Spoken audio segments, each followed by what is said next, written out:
Fate. Souls and Singularities by Mundatorem Chapter 87-88. Chapter 87. Nero Fest. Nero Fest. To say Gwendolyn wasn't sure why he was even here was an understatement. It had started off mundane enough with the volunteers for the next combatants.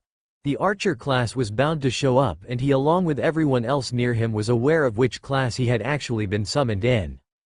He didn't actually want to participate, but then it came down to a badgering from Quelaag. He also took a bit of vindictive pride in watching Sullivan lose his fight against the half-god. Returning to his original train of thought, he hadn't wanted to participate, but if it had just been Quelaag he might have been able to ignore it. It wasn't just Quelaag though. You have the opportunity to show off your power in front of two beautiful goddesses and you're refusing. He is rather cruel, isn't he? Me. Of course, myself. To think he would delicately play with a maiden's heart after revealing his skill as a bowman but not demonstrating his power at all. Perhaps he is actually not that good in the realms of archery? A shame. To think this might have been his chance to show off to Medusalis. Euryale dramatically sighed, flicking her hand through her hair. I am certain she is positively wrecked with disappointment, aren't you, little sister? Sisters, it is not that concerning to me. See, Steno cut her off, pointing and giving an expression of mock horror. Such sadness plagues her and you are the cause? It's almost tragic. Yeah, Lynn. Quelaag smirked at him, get out there and strut your stuff about. I didn't think you could actually use a bow, you spent most of your time playing with those illusions. Because that was the only magic I was capable of wielding. Gwendolyn tonelessly replied, not looking at Quelaag, and I am not an incompetent with the bow. I was taught by Goff personally. Oh. Quelaag smirked, the big lumbering bleeding heart taught you himself.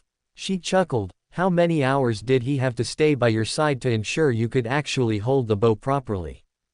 Green is not a color well suited to your complexion, Quelaag. Gwendolyn remarked, I am certain you would have rather spent time with. You're still at my arm's length. Quelaag narrowed her eyes. Or have you gotten a little braver over the years? What you propose is pointless. Gwendolyn sighed. I have no reason to demonstrate my abilities for the entertainment of these humans.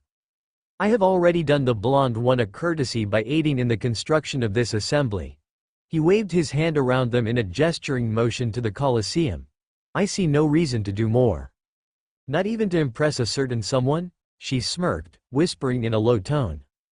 Gwendolyn didn't turn and look at her before he released another, more irritated, sigh. Must you continue to harass Lady Medusa like that?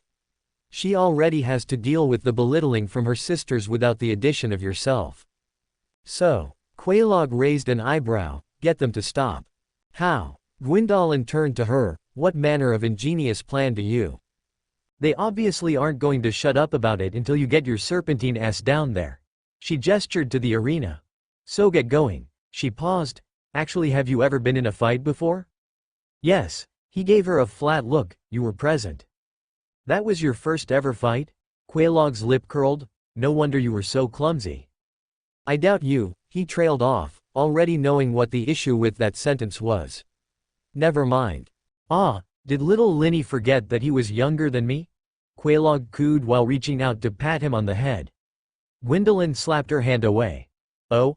Is that a trace of warrior spirit? Fine. Gwendolyn huffed.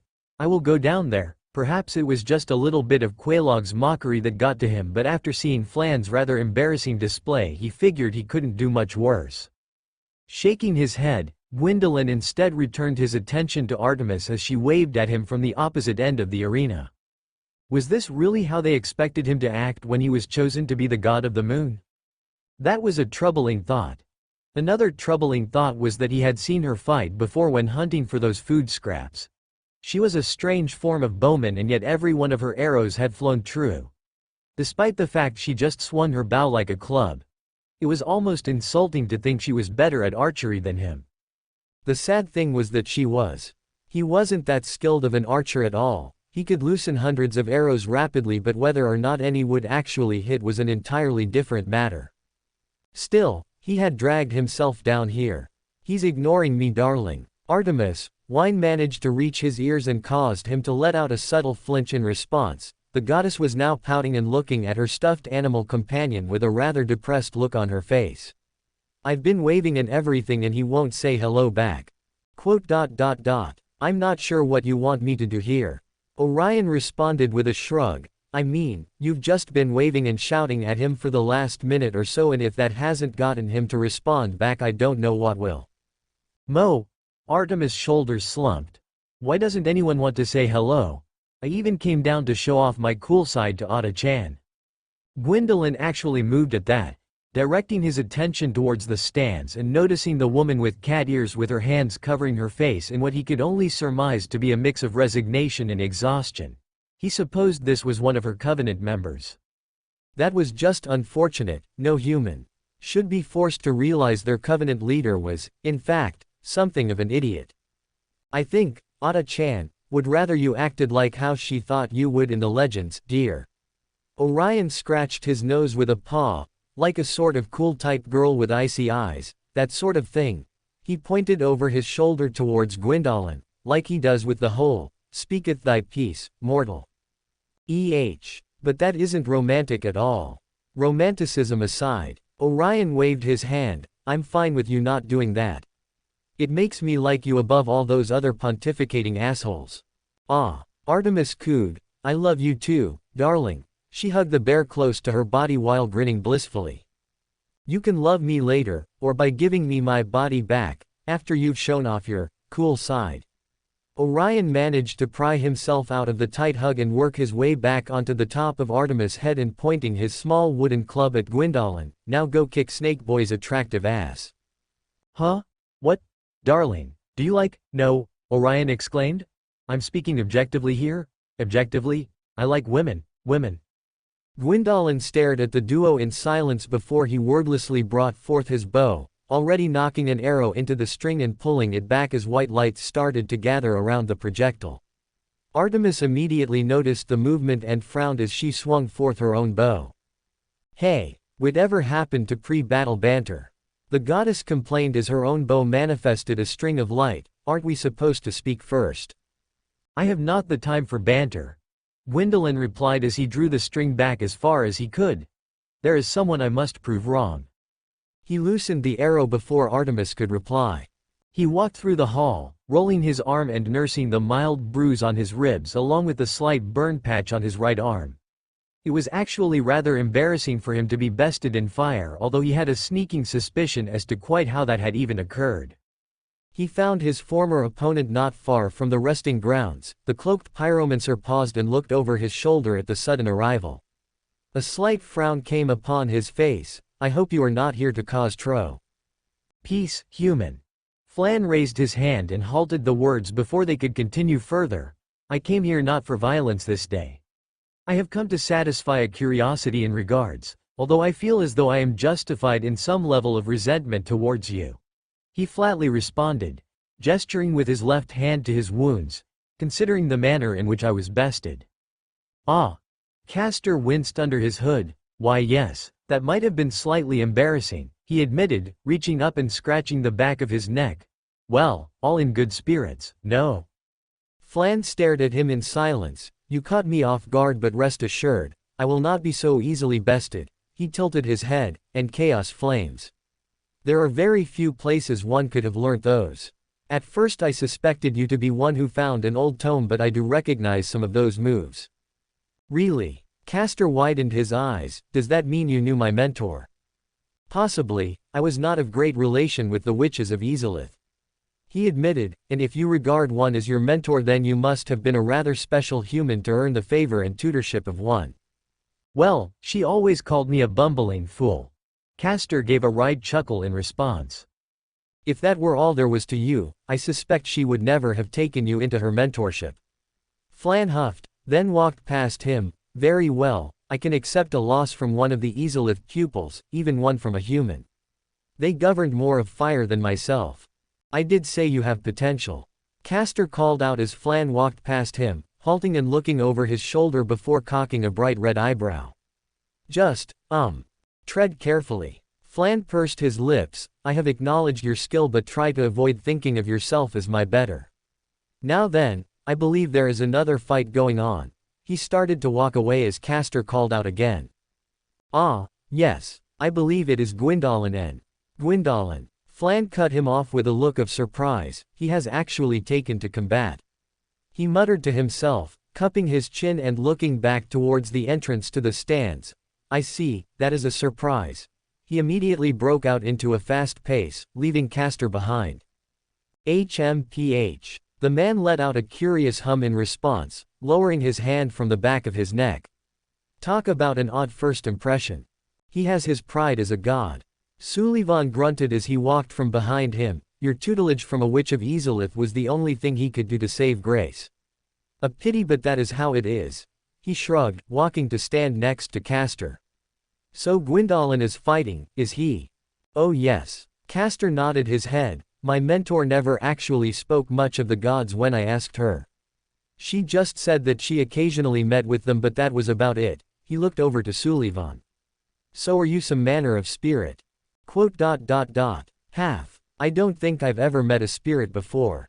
Castor replied, even those in the great swamp kept to themselves mostly. My brethren acted in extremes. Sullivan sighed, we either avoided you altogether or were rather involved with worldly affairs. Grunting, he began a steady pace forwards. Great Father Kella exemplifies this most of all. His tone was oddly reverent as he spoke of the individual. Castor raised an eyebrow before shrugging and following after him as they approached the entrance to the arena. Oh, and the great god of flame emerges from the ashes. Flan immediately tightened his expression at the mocking tone of Quelaag. Turning towards her as she grinned down at him from atop her arachnid carapace, you're looking a little charred there, aren't you? She mocked with a grin. Considering I was facing a student of Isilith, I imagine I got off rather easily. He immediately replied, wiping the mocking smile from the witch's face and bringing about a thinning of her lips. I assume you noticed the familiarity of his spells as well. TCH. Quelaag clicked her tongue and looked away, her eyes darting skywards. Your daughter says hello by the way, Lord Flan. Keep away from Caffrey. Flan immediately warned, she need not learn from your example of blatant disrespect. He huffed, looking away from her and moving across the stands to his own section of the seating, or your reckless nature. What about abandonment? Quelaag called out, or can she learn that from you? Flan stopped. I offered Gwyndolin every opportunity to join us. It was his decision to remain in that dying land and I will not be blamed for his obstinate nature. He looked over his shoulder and narrowed his eyes, think on that before you accuse me of abandonment. He turned away from her, paying close attention to the fight as it went on. His eyes then scanned for his surroundings. Where did that rambunctious daughter of his vanish off to? F.A. Lord Flan. Well, that answered that. He turned to her with a cool expression, although he couldn't quite control the faint smile on his lips as the golden-winged girl descended towards him with a slightly worried expression. You are not hurt, are you, Father Lord Flan? I am not injured greatly. He waved off her concerns as she landed in front of him before he directed his attention downwards. So Gwyndolin is fighting. Yes. Caffrey beamed, Uncle Gwyndolin is fighting Goddess Artemis of the Moon. Another lunar god. Flan raised an eyebrow, it is quite the day for mirror matches, it seems. He muttered to himself before looking down at the girl, and you have been conducting yourself in a manner which befits your station. I have been bestowing lucky charms on those who need them. Caffrey boasted with a wide and innocent smile. I see. Flan nodded his head in approval, good. He paused before scanning her face. You have not been bestowing nothing but good luck, have you? No, Caffrey. I haven't. Really. She rapidly shook her head, good and bad luck. Flan gave a hum and looked down at the fight as Gwyndolin unleashed another barrage of arrows only for Artemis to counter with her own. The odd thing about the manner in which she used her bow was that she swung it like a club and arrows would seemingly spring forth from the weapon and strike with disturbing accuracy. Do you think Uncle Gwyndolin W.I. Prince Gwyndolin? Flan corrected, giving the girl a half-smile. You can call him Uncle Gwyndolin in private, not in front of the humans and other gods. Remember, he is still one of Lord Gwyn's children and being the child of a lord is a great honor and should be respected at all times. Caffrey completed with a polite tone, I haven't forgotten, Lord Flan. I know. He sighed, looking back at the fight. I know. Another flurry of light arrows split across the length of the arena, instantly striking Gwyndolin's barrage and obliterating it. Gwendolyn frowned ever so slightly as he watched Artemis destroy another of his attacks. He teleported away from his current position as the goddess swung her bow in his direction. The moment he reappeared, he watched as the arrows seemingly altered their course at the last moment to follow after him. The Dark Moon God raised his bow, unleashing several dozen arrows to intercept the opposing projectiles before he turned towards Artemis. The goddess floated high into the sky, pulling her string back and unleashing a much more powerful arrow than she had done previously. Gwendolyn vanished again in a flash of light as the arrow struck the ground he had been not moments prior, kicking up a cloud of sand and scorching the ground due to the heat of the attack. Artemis frowned as she scanned for any further signs of Gwendolyn arriving again. He can't do it all that fast. Orion whispered to her as he watched the god move, the teleporting that is. I'd say it takes a little while to wind up and he ain't as good with that bow as you are. Artemis merely hummed in response before she caught a flash of light in the corner of her eye, instantly swinging herself around to face the god and pulling her bow backwards. Gwendolyn jolted slightly as if alarmed by the sudden speed at which Artemis had located him before he quickly cooled himself. Several more arrows launched themselves towards the Dark Moon God. Gwendolyn responded by waving his hand and bringing up one of the towering metal golems directly in front of him. The construct was immediately struck with the arrows and shattered into pieces before it vanished into dust, leaving Gwendolyn still behind it before he gestured his hand towards Artemis. Behind, Orion warned atop her head. Artemis took to the sky in a flip and loosened the arrows behind herself in response without even questioning the warning. The arrows shattered another golem construct before she caught sight of several more pulling themselves into existence. Sneaky little, Orion muttered, looking around and noticing upwards of a dozen of the giant metal beings coming into existence surrounding them.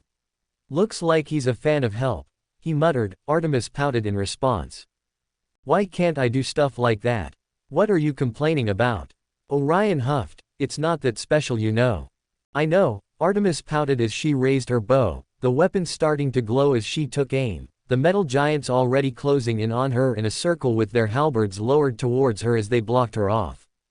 The giants stepped closer and closer until they were a few feet from her. She spun around whilst rapidly unleashing a series of arrows towards the golems.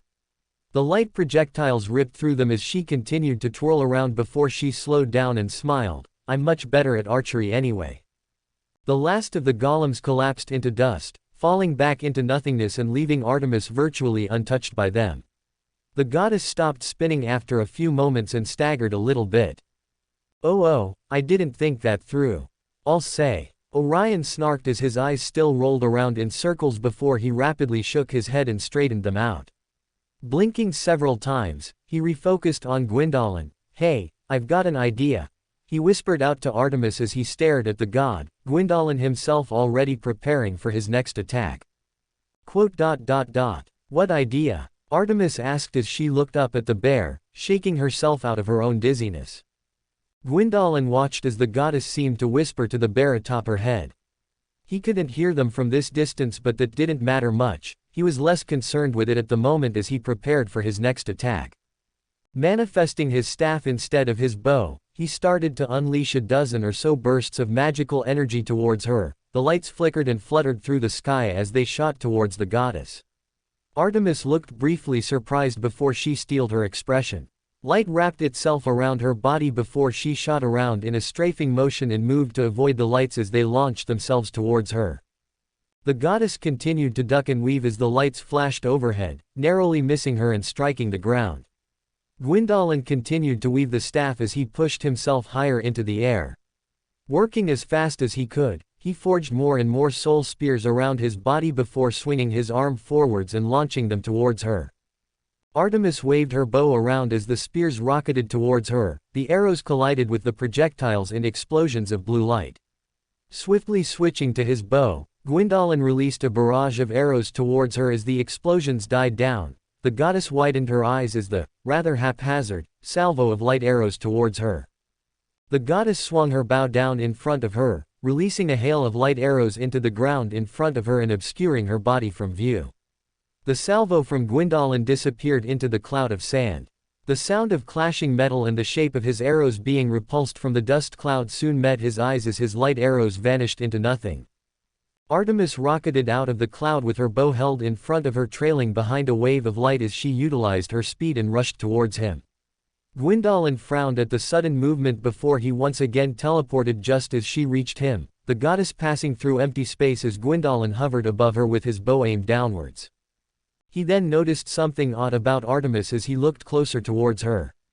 "Where is? Up here, boy." Gwyndolin widened his eyes, snapping his head upwards as he noticed Orion falling through the air towards him with his club in hand and held above his head.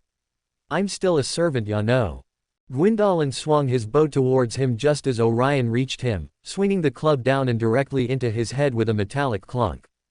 Gwyndolin grunted as his head snapped downwards and he fell back towards the ground with Orion alongside him. The two crashed into the dirt with an explosion of sand. The Dark Moon God released a grunt as he pushed himself back up and raised his head towards the direction of Artemis. The goddess already in motion by swinging her bow towards his head like a club. Gwyndolin curled his lip in response. "Really?" He swung his staff out and blocked the strike, straining against her strength. "The bear. I'm Orion," the bear cried as he swung his club again and cracked one of Gwyndolin's legs over the top of the head with the small wooden weapon. The head hissed and recoiled as Gwyndolin released a slight yelp in response and shifted away. Artemis pushed herself forwards again and shunted him backwards. "I'm also known as the greatest hunter in the world." He swung his club again as one of the snakes lashed out towards him, uppercutting it. "You know," he ducked low as another head rushed over the top and broke into a roll. "What that means?" Halting himself, he spun through the air and slammed his weapon into the top of another head. "Means for you." He pulled his arm back and threw the wooden club into the mouth of one of the snakes as it rushed out to bite him. The wooden club jammed itself in the animal's throat and caused its eyes to go wide and thrash around as it tried to remove it. "In your freaky snake legs." Orion slammed his fists against each other before cocking his right arm back and throwing it forwards in a haymaker.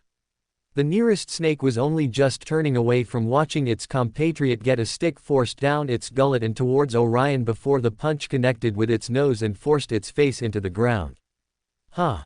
Stop punching my feet." Gwyndolin shouted at him just as Artemis smacked him over the head with her bow. The god let out a pained gasp from the impact and looked up at her with an annoyed frown. "And stop." She smacked him again over the back of the head. "Stop doing." This time, she grabbed one of the spokes on his helmet and yanked down, pulling his body along with it and bending him over before she raised her bow in her left hand over his head and repeatedly started to smack him in the back of the head, each strike releasing a metallic thud as the goddess bat away at him. There was dead silence for a few moments before a few ripples of laughter spread throughout the stands as Gwyndolin was beaten over the top of the head and at his feet. Orion was now sitting atop one of his snake legs with the animal held in a headlock with one hand while the other was tightly holding his club and swinging it around to keep the other snakes at bay. Farum pinched the bridge of his nose and closed his eyes, shaking his head as the sounds of his younger brother's indignant cries intermixed with the striking of metal echoed out across the arena. At this point it was getting rather embarrassing for him to witness, to say nothing of the others. "Not entirely how I pictured a battle between the gods," Lothian admitted with a mutter, the man cringing at the repeated strikes. "It is rather simple." "No. I believe the word you're looking for is juvenile," Martha dryly put as Artemis was now dragging Gwyndolin about by his helmet while continually striking him with the bow. "Certainly lacking in the elegance one normally assumes gods have." "Certainly," Jean winced as Orion struck another of the snakes over the top of the head. "Certainly a rather one-sided engagement, isn't it?" She looked up to see Farum slowly nod his head in agreement while still pinching the bridge of his nose with his eyes tightly shut.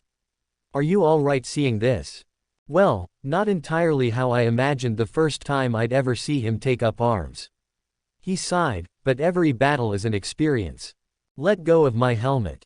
Gwyndolin cried out in a high-pitched voice, "You're bending the spokes. Some are just more harrowing than others." He opened his eyes and stared down at Gwyndolin being manhandled, with a pained expression. "I still remember my first battle. I doubt it was anything like this." Jean replied as she cringed slightly, anything at all like this. Admittedly no. Ferrum nodded, mine was much less embarrassing. At this point, Gwyndolin was seriously regretting coming down here. At every point where he tried to counter, or at least think of a method to counter, he would just be struck in the head again. The fact that Artemis was clearly empowering the bow just made the situation worse. Quite frankly, it was getting embarrassing for him, and the knowledge that everyone was watching him get pummeled was just burning away at him. Eventually the bear made a slip-up which Gwyndolin capitalized on. He struck out at another of the snake heads, although this time Gwyndolin allowed the foot to be hit to distract him while another snake lashed out from behind and clamped down its fangs into the back of his neck. Orion released a squawk of surprise in response as Gwyndolin raised the snake up before slamming him into the ground. Artemis paused in beating him over the head as she registered Orion getting hurt. Hey! She cried out, briefly loosening her grip on him. It was all he needed. His head snapped up and shook her hand free from his helmet before he lashed out with his bow and smacked her away from him. The goddess floated backwards with the hit with a pained wince as he lifted up the snake leg with Orion still dangling from its teeth as he thrashed around. Hey! Orion waved the club at him. Just wait until you. Gwyndolin flicked the snake head and sent the bear flying skywards. Artemis watched him soar through the sky with wide eyes before she sent a brief glare at Gwyndolin and shot off after the mascot, who was currently screaming very loudly. The present threat gone, Gwyndolin allowed himself to nurse the slight pain he was feeling in the back of his head before shaking it and turning back towards Artemis. Raising his bow, he pulled on the string and drew back a glowing arrow as he took aim at her. Artemis grabbed Orion out of the air and turned back to Gwyndolin. No one bullies darling. She cried out with indignation as Gwyndolin almost did a double take as she loaded the bear into the bow instead of an arrow and drew him back as far as she could. Orion widened his eyes. Wait, don't use that on him. Wait, Mikado. Artemis loosened the bear as sonic speeds towards Gwyndolin, who was wondering why a Mikan sound echoed out above his head for a few moments before he realized the bear was rocketing towards him. Thinking quickly, he formed up a thin barrier as he attempted to teleport away again. Unfortunately, he was much too slow on the draw. Orion shattered the barrier, and for a single second before impact, the pair locked eyes. Orion contained an overwhelming source of pity within his black orbs as he moved towards Gwyndolin, who only just realized where the bear was actually going to strike him. The mascot crashed into Gwyndolin with enough force to blast him off his feet and send him hurtling through the air before landing face first into the ground. Ritska coughed out heavily, pressing his legs together and holding his hands in front of his mouth as he felt the phantom pain from all the way from the booth. Oof. Leonidas winced, looking up and appearing just as discomforted by the strike as well. It wasn't just them, a collective wince passed through the entire male section of the crowd, both humans and servants alike, as they saw where Gwyndolin had been struck. Suffice to say, it was as if they had all been hit with a phantom pain with the way they all flinched in discomfort. As for Gwyndolin, he merely lay on the ground in silence before a low groan echoed out from him. Not even a cry of pain, just a low groan which signaled that he was still conscious. Ooh. Ritska shook his head, closing his eyes and looking away. Oh dear. He opened his right eye ever so slightly and saw Gwyndolin still lying face down on the ground before he hunched himself over. Dear Lord, is he? Oh man. I felt that from over here. Romani's strained voice came through the communicator. That's just too cruel, way too cruel. Even Nero looked mildly uncomfortable by the strike against the god's manhood, the impact of which had been a rather loud crash and even accompanied by a shockwave. Is he alive? He probably wishes he wasn't right now. Ritska muttered as he covered his face with his hands. Oh my word. Is something wrong, Senpai? Mash asked as she looked around. It looked like a bad hit, but Gwyndolin-san is still alive. I'm sure he'll be fine in a moment. No, Mash. Ritska slowly shook his head, grimacing in pain. No, he won't. Why? Orion asked as he looked at the dark moon god still groaning on the ground, turning his head towards Artemis as she floated over. Why would you do that to him?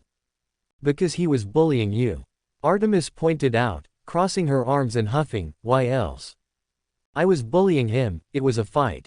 Orion exclaimed, you don't bully people in fights and there's unwritten rules to this stuff.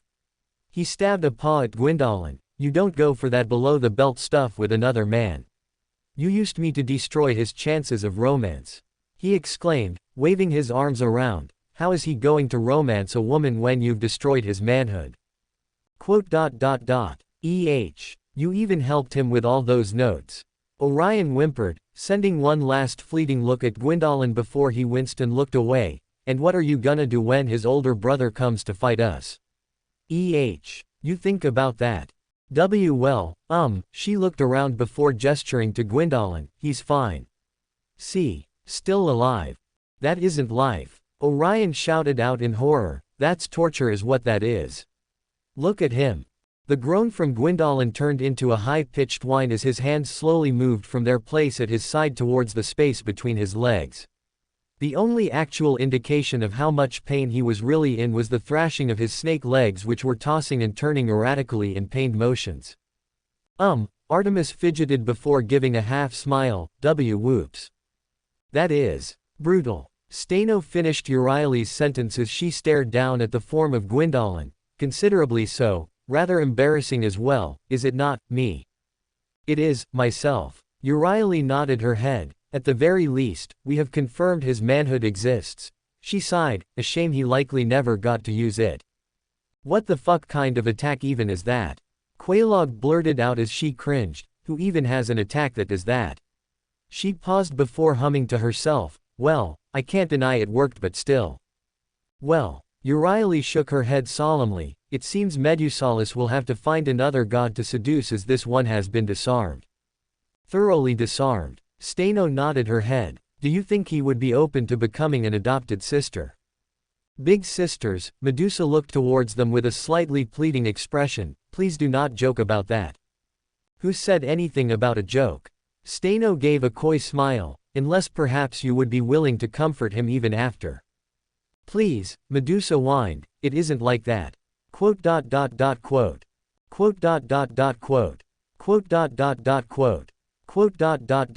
Well then. Ferrum coughed into his hand before he rested both arms on his knees, certainly a memorable display. Martha nodded slowly in response, not trusting herself to say anything about it. Not how I saw a fight between the gods ending either. Lothian muttered out, maybe a tavern brawl. Indeed. Ferrum replied. So who is fighting next? Either Lancer or Berserker. Jean replied quickly, welcoming the divergence in topic, as the saber class shall be last. Berserker. Ferrum tilted his head, I wonder how one could qualify for a class of madness and avoid being called a hollow. He muttered out, cupping his chin and frowning in thought, a most peculiar thing. She's going to speak again. Martha pointed up to the balcony as Nero approached to speak out. My Romans. Nero spread her arms wide, after that, match. We shall move on to a special fight between a recent class. The positive news is that we have two combatants here today who qualify for it. For the Chaldeans, we have the ferocious Knight of the Mirror, Esser Verndari. She pointed down towards the corner as the looking-glass knight marched into the field. The woman in disguise slowly drew her sword and tapped it against her shield twice before planting it in the ground. He is of the Shielder class. Go Verndari. Gareth cheered from the stands with a jubilant expression on her face, yeah. Fighting against him is one only known as Shielder. And they are she trailed off. They wouldn't actually say. She spoke again, but they claim to be a Shielder so I'll trust their word on it.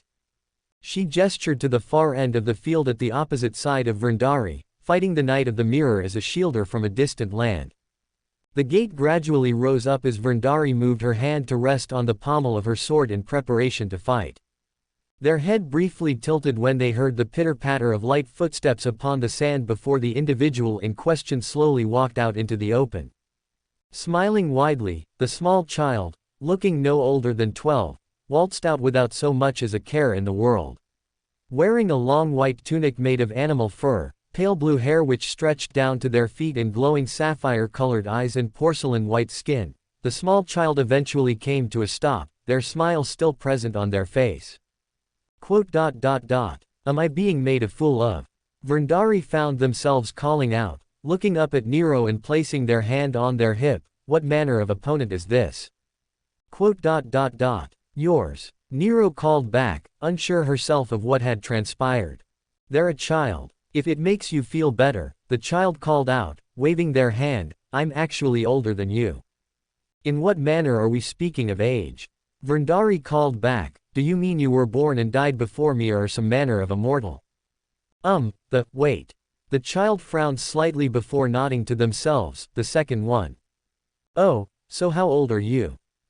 Old. The boy shrugged, unsure of how to reply, I measure years differently to humans so I can't really say. Quote. You're not some manner of god, are you? Vrindari asked with some hesitance. The boy blinked before they shook their head and responded with a wide smile. Nope. They sang, rocking back and forth on his heels. I'm not a god or any of the Lordkin. I promise you, I'm much nicer. Quote. Really? MMMHMMM. The boy continued to smile in an oddly comforting manner, although the bizarre thing was that it was a smile that would be better suited to an older man than a young-looking child. I'm not actually going to hurt you, so I'm better. You, what? Vrindari slumped her shoulders, now thoroughly confused. You're going to fight me, without hurting me? Huh. Shielder blinked before shaking his head. No. I'm not going to fight you either. They frowned. Watching all these humans fight and get injured was actually starting to worry me a little bit, so I decided that I would take part to make sure they didn't get hurt. The frown disappeared, replaced with the comforting smile, so I'm going to restrain you so you can't get hurt and do so without hurting you. Vrindari stared at the child in silence for a few moments. That seems boastful. Really? Shielder tilted his head, staring at Vrindari with wide innocent eyes. I don't think it is. I can even promise you on my word that you won't get hurt at all. Their lips thinned and their eyes shone with a certain degree of sorrow within them. I don't like fighting actually, so I really had to convince myself to come down here, but I decided if I just restrain you, then you don't have to fight again and won't get hurt. The boy remained silent for a few moments before they smiled again. So here I am. I see. Vrindari shook her head. Very well then, Shielder. Resting her hand on the pommel of her sword, she moved it around to the handle and pulled the barbed weapon out of the ground and pointed it towards her opponent. Then I shall meet your challenge with one of my own. Okay. Shielder beamed as if they were happy about the sudden turn of events. That makes me really glad to hear. The boys skipped in circles, the white cloak billowing in the wind as they did their small, if slightly adorable, dance before spinning on their right foot and facing Vrindari again. That's why I love humans so much. You're all very determined to do things even if you can't. Vrindari raised an eyebrow behind their helmet. Your words of praise are appreciated. Tensing herself, she made ready for the signal to herald the start of the match. I am prepared. All right. The boy grinned. Don't worry. You won't get hurt, Mrs. Vrindari paused when the words registered in her head. Wait, what did you? Begin. Nero cried out. The words had barely left the emperor's mouth before the child leaned over and pressed a single digit into the sand. The ground shook. Vrindari watched as the sand beneath her feet ripped itself apart and pale white branches immediately shot up from the ground and coiled themselves around her body before raising her high into the air. A titanic white tree shot out of the ground, wrapping its branches around the knight and pulling her sword from her grasp as it continued to climb higher and higher into the air before coming to a stop at a height of around 10 meters. The crowd stared in silence as their eyes hung on the tree, which had, quite literally, risen from the ground in a moment before slowly falling onto the child as they removed their finger from the ground and gently skipped over to the tree. Are you all right? They called out once they came to the base of the large plant. Vrindari grunted and strained against the branches as she continually tried to pull herself loose. Although try as she might, she just wasn't able to free herself from the bonds. Eventually, she slumped in defeat. The child called out again with a slightly worried tone of voice. You're not answering. Are you injured? I didn't hurt you, did I? Quote. Just my pride. Vrindari eventually called back. Did you even try? I tried not to hurt you. The boy called back. That doesn't count, does it? Quote. No. That makes it worse, doesn't it? Quote. Yes. Quote. Sorry. The boy winced. The tree gradually sunk back into the ground and carried Vrindari towards the safety and familiarity of the sandy base of the Colosseum. Forgot about Knight's pride and all of that. The boy paused, scratching their cheek and awkwardly looking away. Sorry, Mrs. Knight. Please don't call me that. Vrindari whispered to them in a pleading tone of voice, and how do you know about it? Blinking, the boy tilted his head. You were hiding it. They winced. Sorry. I haven't caused trouble for you, have I?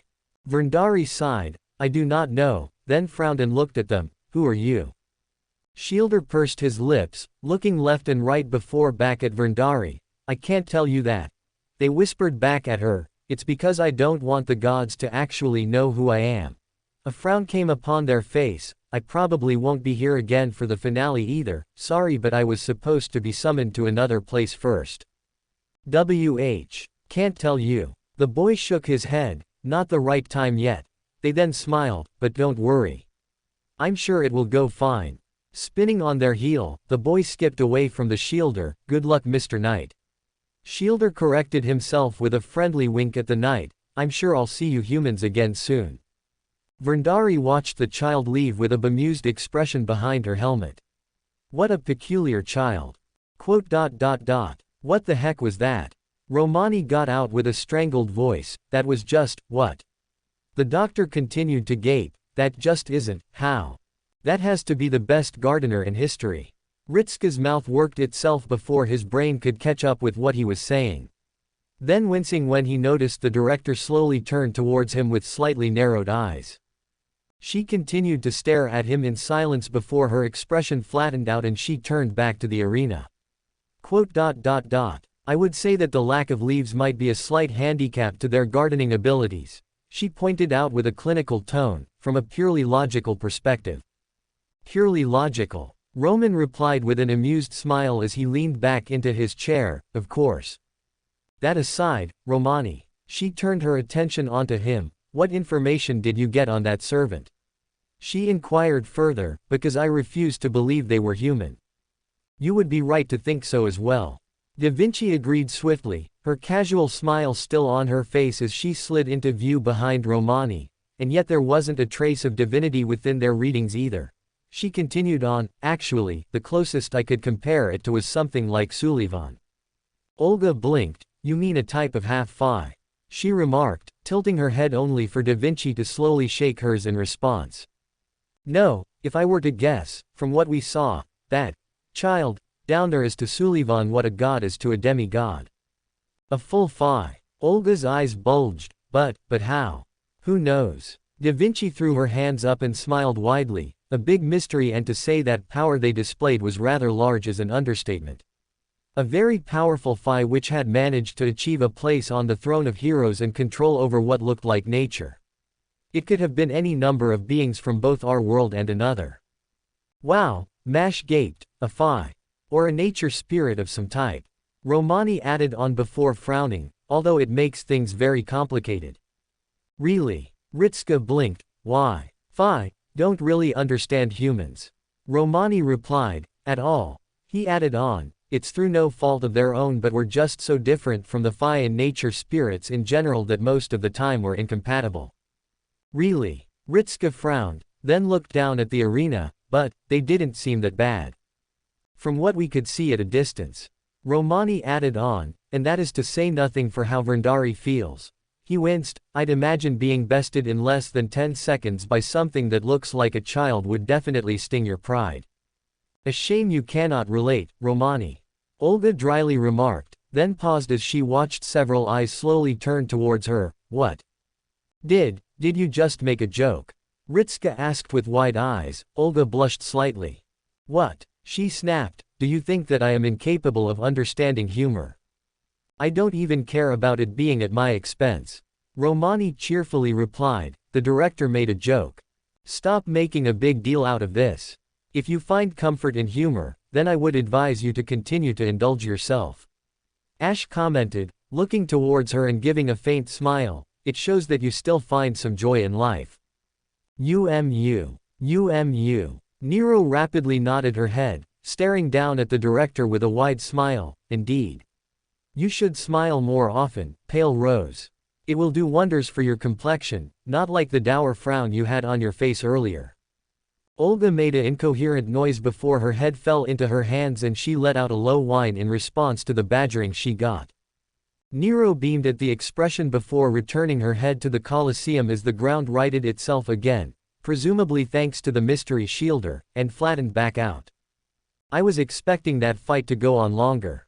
Nero muttered before she shook her head. However, I cannot allow this minor setback to cause problems. We shall push on to the battle of the berserkers. Stall. Olga looked at her own berserker. The dragon slayer armor turned his head towards her and bowed slightly. Go. Grunting, Stall marched towards the edge of the balcony before hurling himself over the railings and towards the arena grounds. The armor slammed into the floor with a colossal crash, kicking up a wave of sand and forming a crater nearly a full foot deep before they slowly rose up out of the cloud. That wasn't exactly what I had in mind. Olga huffed to herself, shaking her head. Fine. Who is fighting? I am glad you asked, Pale Rose. Nero beamed as she walked to the side, fighting for the Pale Rose. The fearsome armor turned living. It isn't a ghost, Leonidas muttered to himself from behind everyone. The monster of metal flesh, Stall. The crowd cheered as the armor slammed its massive axe into the ground and rested its massive gauntlet on the handle. As his ally, we have another being of the element, perhaps more primitive but no less dangerous. Another crash echoed out in the arena as a blur slammed into the ground near Stall. The cloud slowly dissipated and revealed the form of Havel as he slowly straightened his body out and swung his club up before resting it on his shoulder. The Bishop of Stone, the ever-sturdy Havel the Rock. Havel blinked behind his helmet at the nickname. Ever, sturdy. He muttered to himself before slowly nodding his head. It. He let out a pleased rumble as he turned to his ally and stared at the armor. Huh, he grunted as he stared at it. How, they, whoa, old react, to, their, armor, alley. They, he asked himself before shaking his head. And fighting for the side of this city. My uncle. Nero beamed out as a flash of bright light was accompanied by an olive-skinned man garbed in long red cape with burning red eyes, short purple hair and wearing golden and black armor, Calig. Near RROOOO. Caligula cut her off as he screamed at the sky. Yes, Nero coughed, as I was saying, my uncle. This is a good stadium. He cut her off again as he roared to the sky. Another silence fell before the emperor attempted to find her footing. I'm glad you approve, uncle, as I was. Will make you prou. Stop interrupting me, uncle. Nero's voice boomed out across the stadium, silencing Caligula and causing the emperor to look taken aback before he slowly looked down. Sorry, Nero. It is fine, uncle. Nero coughed out. Yes, my uncle, Emperor Caligula. The crowd clapped for their former emperor as the man looked around before Nero spoke out again. And fighting with my uncle is the greatest of greatest legends, which might even come close to the holy progenitor himself. The crowd worked its way up into a greater frenzy at the words before Nero shouted out the name. Hercules. Huh. Olga blinked, her expression froze as the others in the VIP box all looked similarly dumbfounded. A roar echoed out before Heracles, as opposed to the others, charged out of the main gate whilst swinging his large stone club atop his head before he slammed it into the ground, using it to halt his momentum and carve a line in the sand where he skidded to a halt. The berserker threw his head back and gave another earth-shaking roar before he lowered his stance and focused upon the two berserkers in front of him, steam escaping from his mouth as his eyes glowed red and his skin started to shift to a red hue as well. Again, Romani exclaimed, then looked as Ash slowly stood up from his seat, and someone stop him before he tries to kill himself a second time. And, poor Gwyndolin. No, really, I felt bad for him. I assume some were excited to see him and Ferrum fight, but Nerofest isn't the place for deep heartfelt confrontations. It's the place for wacky hijinks. Gwyndolin and Ferrum will have their confrontation soon. Then we have a mystery shielder as well, ooh. Anyway, since I saw a couple guest reviews on it, I suppose I'll address Flan as well. Just because he's king of Haida and the Cathedral of the Blue was there, doesn't mean he liked humans. In fact, the Spirit Tree Shield specifically mentions Kella as the individual the Blue Sentinels are more in reverence to. Which means there were different gods with different agendas to humans.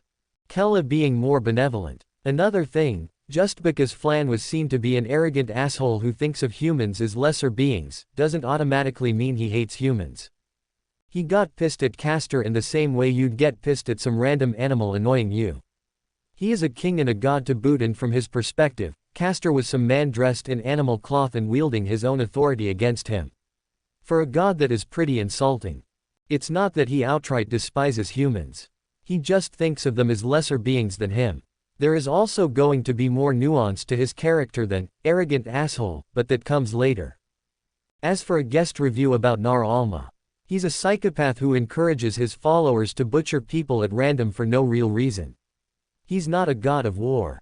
Another guest review called into question Farum losing his divinity. Yes, he did lose it. As for proof, here is the direct description of the Ring of the Firstborn. Lord Gwyn's firstborn was a god of war, but his foolishness led to a loss of the annals and rescinding of his deific status. Today, even his name is not known. So yes, he did give up his divinity in the sense that betraying Gwyn could lead to no other outcome. Having the gear he had during the Dragon Wars doesn't change anything about the fact he was stripped of most of his divinity. Anyway, rant over. Just felt I had to address that. Welcome to Fanfic Audiobook, your go-to place for immersive audiobooks. If you enjoy the content, don't forget to like the video and subscribe to our channel for more amazing stories. 5 Chapter 88, Nero Fest, v.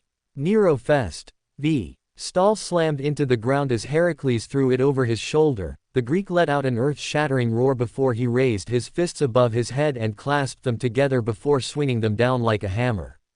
Stall grasped their shield with both hands and raised it up in a blocking motion as the attack struck the shield. Ground cracked and shattered and sand was blasted away as the shockwave of the attack echoed out in a metallic scream. Heracles growled before his hand reached up and clasped the rim of the shield and wrenched it to the side with his left hand as his right coiled itself back for a punch. Stab rolled their body to the side as Heracles swung the fist downwards, the limb implanting itself in the ground before Stall swung their body back and slammed the demigod in the side of the head with its elbow. The berserker released a grunt as the jab against his head caused him to stagger slightly. Stall used that as the opportunity to rush back to their feet before spinning around and swinging its shield arm towards the berserker. Heracles looked up just in time for the rim of the shield to smash into his nose with a weighty thud, the impact causing him to stagger back before Stall launched itself forwards. Heracles' eyes flashed as he raised his palm and caught the jab aimed at his torso in his fist, clenching the muscles in his hand and causing a low groan to echo out as he slowly but surely started to crush Stall's fist. The Dragon Slayer armor held its shield out in front of it and rushed forwards in a quickstep, bulldozing into Heracles and causing him to loosen his grip on the arm. Stall pulled its hand back and flexed the fingers before they tightened into a fist, the berserker golem now fighting while being armed with a shield and nothing else. Despite the fact that Heracles had long since lost his club, it didn't seem to slow him down in the least. Indeed, it was obvious from the initial encounter that Heracles himself was the much better hand-to-hand fighter even with his mind clouded under the effects of madness enhancement. Not that any of this registered in the Dragonslayer armor's thought process. It had been given a command to win, so it would fight until that was no longer possible. Hunching itself down, the armor raised up its large round shield to cover its front before it raised its right hand to support the shield, the charged forwards like a battering ram. Heracles growled as he watched the berserker speed towards him with very clear intentions. He tensed himself, holding his arms shoulder-width apart and placing his right foot behind himself to brace his body as Stall shot towards him, its footsteps echoing out in heavy clunks as it closed in. Stall smashed into Heracles with all the force of a freight train. The initial push managed to force the demigod back for a few meters as his feet dug into the sand to try and halt his momentum. The berserker let out a growl as his hands clasped around the side of the shield and he pushed back, eventually slowing the charge to a crawl before it finally halted into a shoving match. Heracles released a growl as his eyes glowed red and he started to push back against the golem. Stahl released a growl of its own as their feet dug into the ground to try and keep themselves still as Heracles started to push forwards. Step by step he gradually started to force Stahl backwards, its feet loudly scraping against the ground as it was pushed away from him. Releasing a final roar, Heracles tightened his grip around the shield and lifted upwards, pulling Stahl off the ground and above his head before spinning his body around and hurling him as far as he could, ripping the shield from his arm in the process. Stahl tumbled through the air in a clumsy mess before they crashed into the ground in an explosion of dirt, rolling across the sand for several meters before they slid to a halt, digging their hands into the land to halt their rolling and abruptly jolting to a stop. The berserker's head snapped towards Heracles as he held the circular shield in his hand before his eyes fell onto Stahl and narrowed. The golem gradually picked themselves out of the ground as Heracles coiled his arm around the rounded shield and pulled his body backwards. Assuming the average stance of a discus thrower, Stahl rocketed to his feet and broke into a charge as Heracles started to spin on his heel, twirling around several times as he spun faster and faster until he was but a blur. Stahl continued to charge in, oblivious to the danger, before the voice of his master rang out through their head. "Duck, you idiot!" she virtually screamed out in realization. They obeyed without question and dropped to the ground as Heracles stopped spinning the shield and threw. The metal disc shot through the air, releasing a high-pitched whistle as it went by, in the direction of the golem as it ducked down. The disc passed cleanly over its head and continued on before slamming into the side of the arena wall and implanting itself within it over halfway. Several spider web cracks emerged from where the shield had struck. The crowd nearest to the impact were dead silent for a few moments before they erupted in a frenzy of cheers, as if completely uncaring as to the fact they had come close to being cut in half by the world's largest discus. Stahl raised itself up, focusing on Heracles before it turned around and saw its shield buried in the wall. They remained stationary for a few moments before turning back to see Heracles rocketing towards them in a mad dash with their arms out in front of them. Hunching its body forwards, Stahl assumed a similar grappling stance as Heracles closed in before they launched themselves forwards at the last possible minute as Heracles collided with their midsection in a tackle. The force of the impact released a shockwave and a cannon-like boom as the pair were blasted into the air by the momentum of Heracles' tackle. Stahl's back hit the ground with a heavy thud after a few seconds of flight, crunching and splitting the earth beneath it as it made contact with the ground. However, the impact didn't stop there as the momentum forced the pair to flip over each other and split apart before falling into separate ragdoll shapes. Heracles was the first to recover, scrambling to his feet and rushing forwards as Stahl only just managed to push themselves up onto their hands and knees. The demigod slammed his shin into Stahl's helmet with a kick packing enough force to dent the metal inwards and send them flipping through the air. He kicked off the ground towards the berserker as they tumbled through the sky before smashing into their body and grabbing a hold of the head and throwing them back towards the ground. Stahl hit the ground with enough force to crater it, their body bouncing up slightly before Heracles fell on them with an elbow strike to the gut. The impact only served to bury them further into the ground as if driving a nail through wood. Stahl's body contorted at an angle to accommodate the new shape of the hole as Heracles rose up from the body slam. Coiling his right fist back, Heracles released a roar before he threw it forwards and slammed it into Stahl's head and smashed it into the ground. Stahl's left hand lashed out, clamping down around the wrist of the outstretched limb and held it in place. Heracles roared, raising up his right foot in preparation to stomp down on the berserker before they twisted Heracles' arm to the side and threw a punch with their right hand into his gut. Despite the poor angle and even worse style, it changed nothing in regard to the power they packed behind the jab. The punch easily knocked Heracles off their body and sent him reeling backwards in a short flight before they landed back onto the ground. Stahl pulled their body free of the hole, ripping up parts of the earth as he did so. They pushed themselves to their feet, hunching their body forwards and allowing sand to pour out of their joints as they stared at the opposing berserker in silence. Heracles straightened his body out, glaring back at the golem before throwing back his head and letting out another roar as Stahl released a metallic scream of its own. With that finished, the two charged at each other again with reckless abandon. Havel held his arms out in front of him in a cross guard as Caligula's arms blurred, his fists crashing into the guard with muted flashes of red light as the deranged emperor continued his offensive barrage against the stone bishop. "See clearly, Ruma," came the final cry from the emperor, and he flexed his body and swung his arms outwards, this time releasing a crimson pillar of light directly from his body shooting skywards. The sudden explosion caused Havel to take a step back in surprise before he hunched his body over slightly. The moment the light died down, he rushed forwards, coiling his arm back and swinging it downwards towards the smaller man. Caligula's red eyes widened before they narrowed as the fist rocketed towards his face. The emperor adjusted his head at the last moment, causing the fist to just narrowly sail past his cheek as he swung his right arm into his guard and slammed it into Havel's face. The helmet tanked the blow, only barely moving his head to the side in response, but it was enough for him to get momentarily distracted.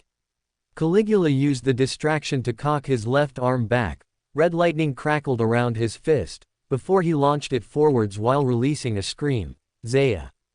The fist smashed into the side of Havel's body and jolted him slightly to the side as the punch seemed to almost detonate in a bright flash of light. Havel staggered before he swung his right arm out. Caligula raised his right arm in a guard to protect the side of his head as the armored forearm made contact with him. The emperor was violently pushed by the force of the blow and sent into a roll away from him. Havel grunted as he shifted his body around to face the emperor as the man spun through the air and landed on all fours. Caligula's head snapped up, eyes burning brightly before he let out an incoherent scream and charged forwards, throwing himself into the air and launching himself feet first towards Havel. The bishop raised his arms in a guard again as Caligula slammed into him, his feet glowing brightly as he bicycle kicked the berserker repeatedly, with each strike unleashing its own minuscule explosion of light. Eventually Havel had enough. Swinging his arms out to the side, he grabbed Caligula by his legs and swung the emperor around before hurling him away. Caligula ragdolled through the air before crashing into the ground. Havel took off after him. His much larger and denser body lumbered along at rather slow speeds for a servant as he rushed towards the emperor. Caligula had more than enough to pick himself up and turn to face Havel before the stone bishop was upon him. Havel thrust out with a quick jab towards his head. Caligula raised his arms to tank the blow and winced at the force behind the punch.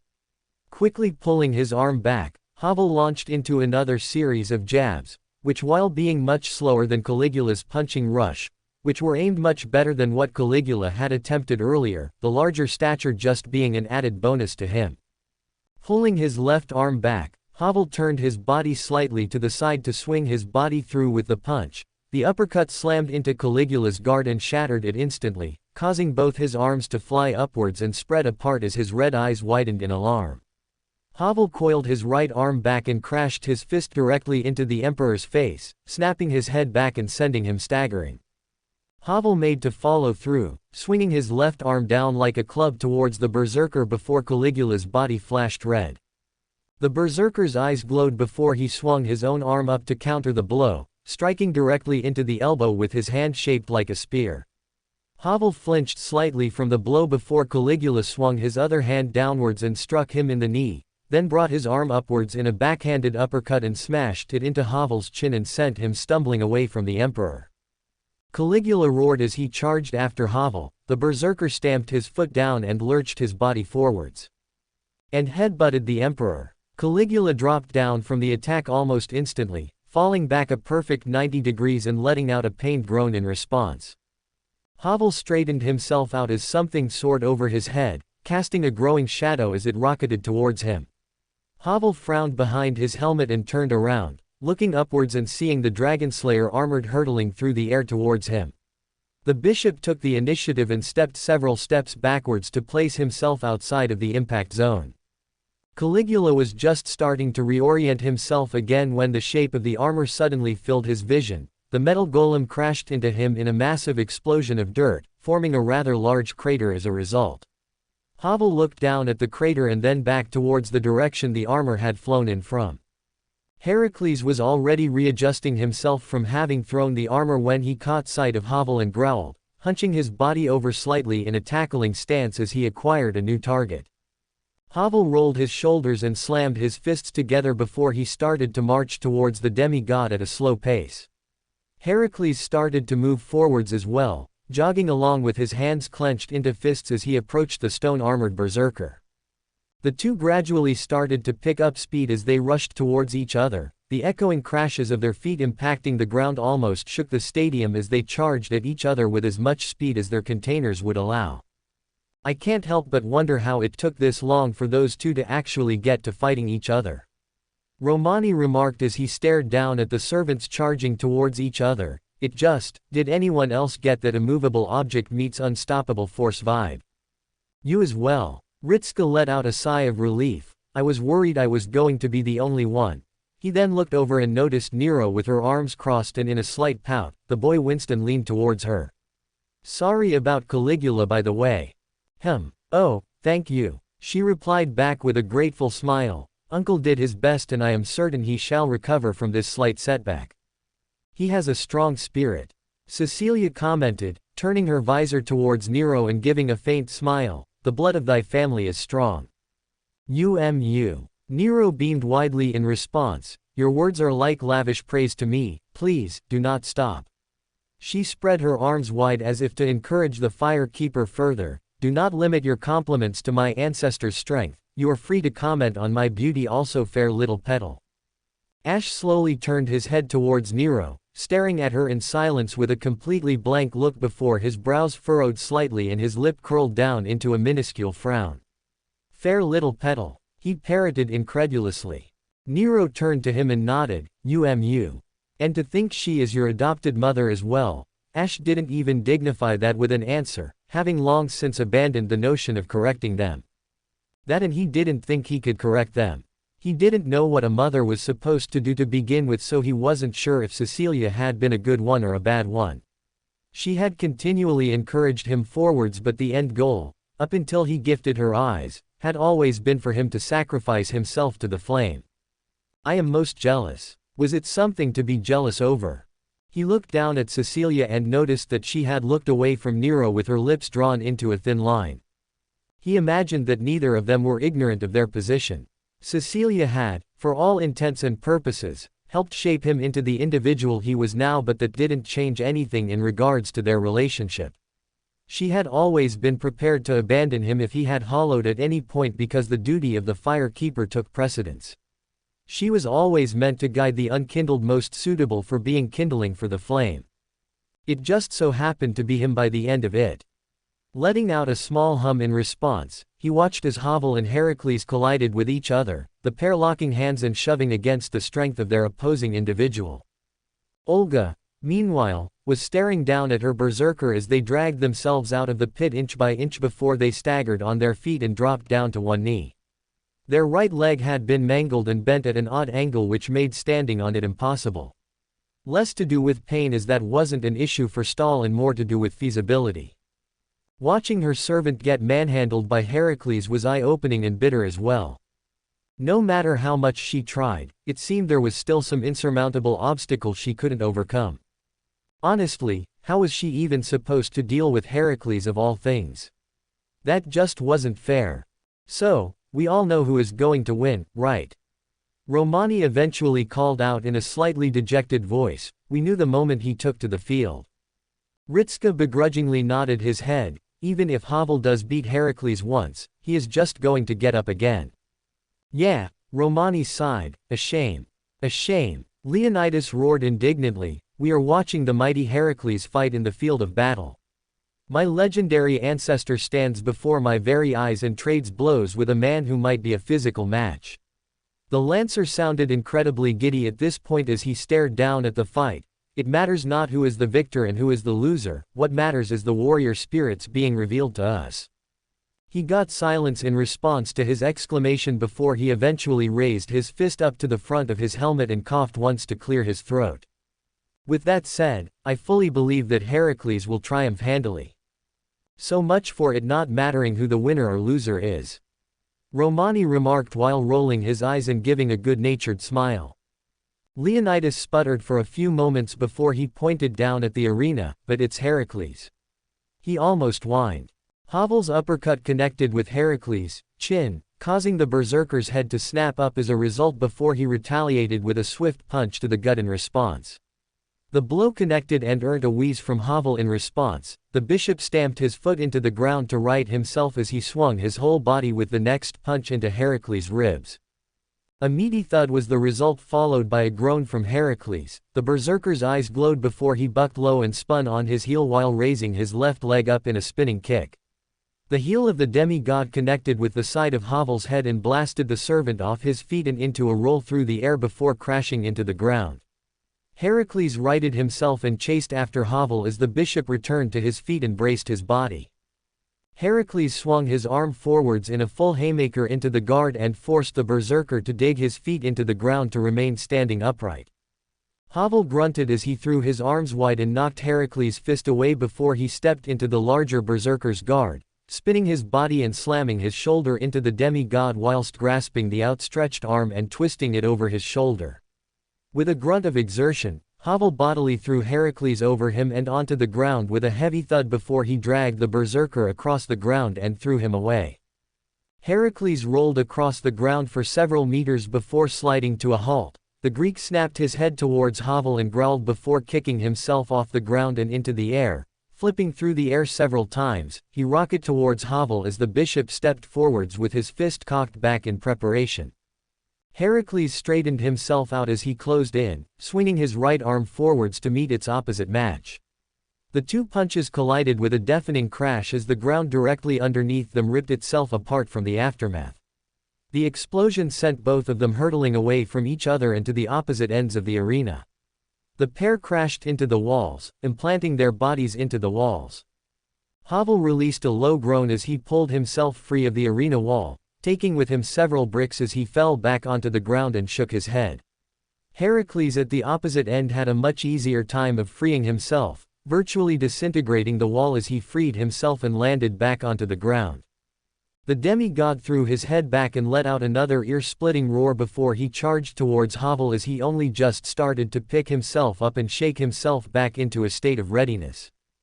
Heracles cleared the distance of the field in but a few short leaps before he crashed into Havel, slamming the berserker back into the wall and causing yet more cracks to rip their way through the brickwork. Giant hands clamped down around Havel's chest and shoulder before ripping him out of the arena wall and holding him aloft into the air before swinging him down into the ground with enough force to elicit a bounce from the bishop as he smashed into the ground before eventually lying motionless. And the winner is Heracles. Nero cried out after a few moments of silence. The crowd exploded, with a certain Spartan cheering the loudest of all of them, as they whooped in glee. Should we really ask about why one of Chaldea's servants is cheering about our defeat? Romani asked quietly as he sent a perturbed look towards Leonidas. The Spartan general was clapping loudly while cheering and screaming congratulations at the top of his lungs. Does that not bother anyone else? Well, Ritska let out a slight chuckle. It's not like it's doing much in the way of harm, is it? I suppose not. Romani agreed after a few moments of thought, then gave Ritska a shrug. It just feels like the principle of the matter. I guess. Ritska murmured to himself, then looked at Leonidas. Do you think he'll eventually realize? Right now I don't think he cares too much.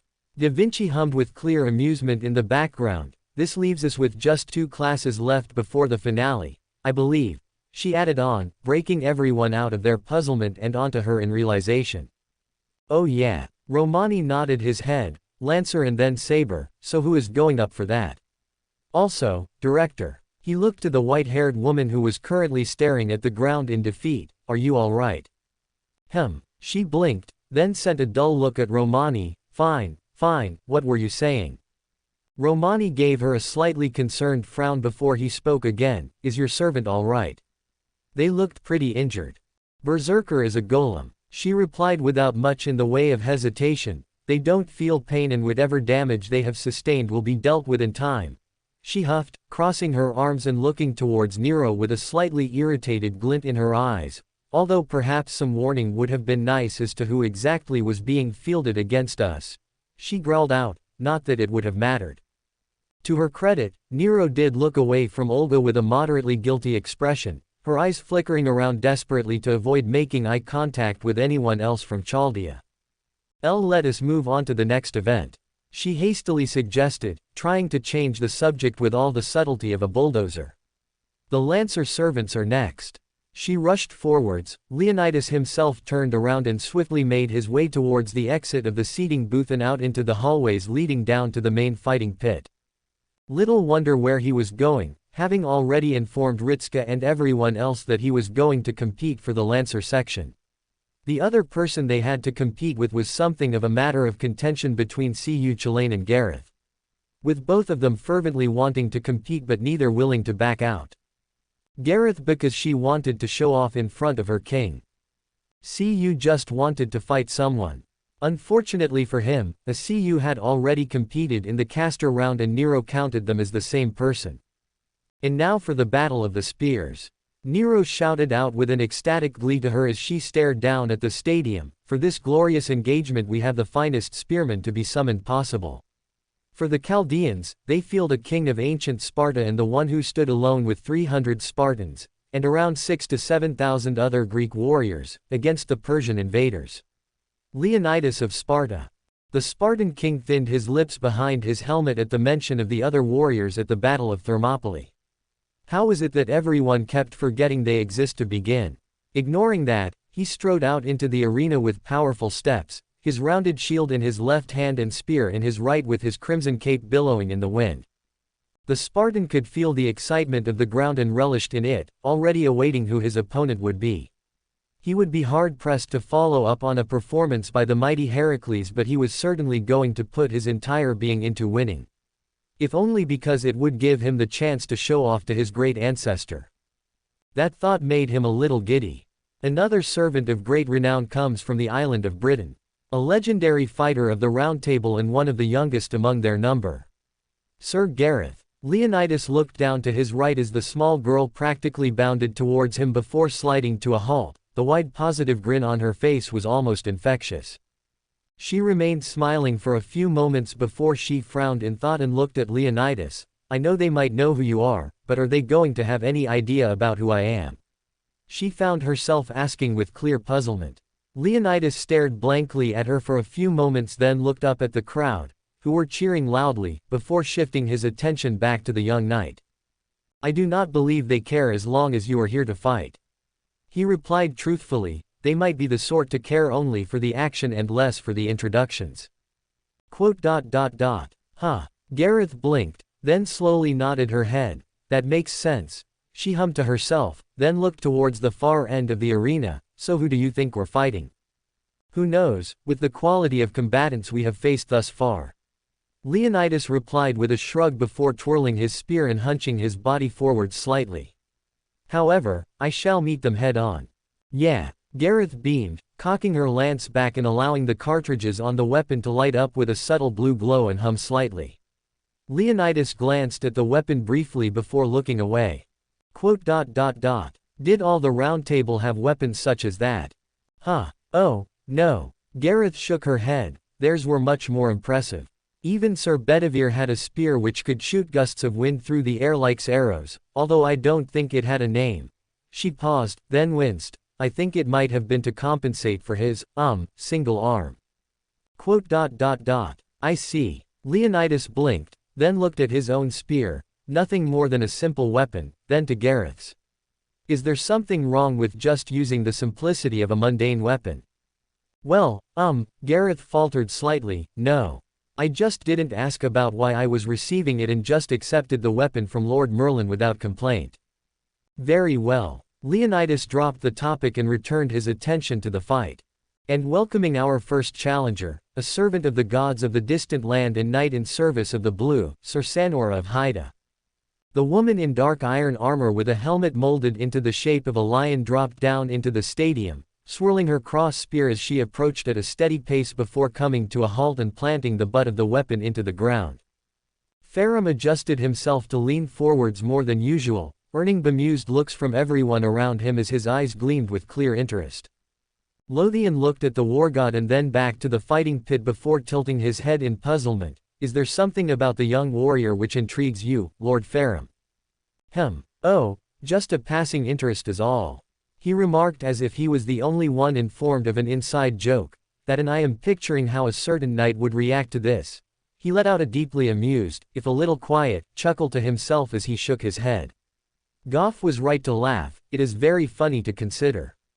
His lip twitched slightly behind his scarf before thinning out again, regardless. I am curious to see how capable she is, he then sighed, and Haida. That will be Flan once again. He sent a look across the stadium and noticed the red-haired god also staring at him out of the corner of his eye. I will be most displeased if he has simply gifted one the armor of the Lion Knight without ensuring she is of capable skill.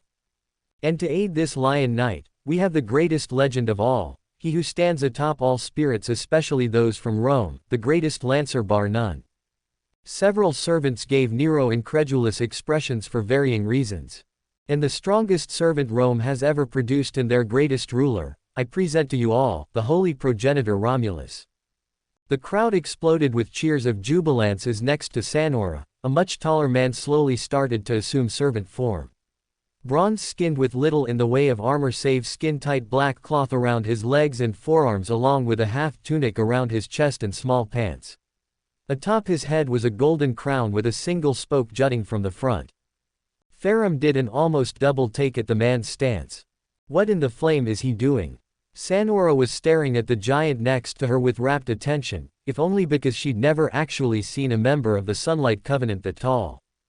Their stance was easily identifiable as one of the warriors of the sun, the standard, Y, shape with their head facing the sun all but announced their loyalty. That combined with Nero's introduction soon made everything clear as to why they were all so strangely positive. They were clearly a country which was governed by the Sunlight Covenant. It made perfect sense. The large man turned his head and stared down at her, his crimson eyes with black sclera bore down into her with an oppressive weight as he seemingly examined her. You, he eventually spoke in a deep tone which commanded authority, you are not of Rome and yet fight for her. He gave a sage nod before he lowered his arms and placed a massive palm atop her shoulder. That behavior is Rome. Sanora wasn't entirely sure how best she could respond to that, especially when now that she was close enough she could clearly feel the sliver of divine being within him. An obvious trace of divinity marked him as being above the common one and certainly made the claim that he was the holy progenitor rather more substantial. Your praise is welcome, divine one. She fell back to her practiced behavior when dealing with the gods, bowing her head slightly and speaking in a deeply respectful tone towards the man. Romulus continued to stare down at her before giving a single nod and returning to his praising of the sun, at least by her logic. Then she noticed the large crimson stone chiseled into a sharp weapon on his back with the edge pointing upwards being twice the size as the stone embedded into the bottom part of the handle. It was certainly an odd weapon and much stranger than she had seen. Then again the previous round she saw a servant running around with a club of stone carved to look like a sword, so it was difficult for her to tell whether or not it was actually that strange.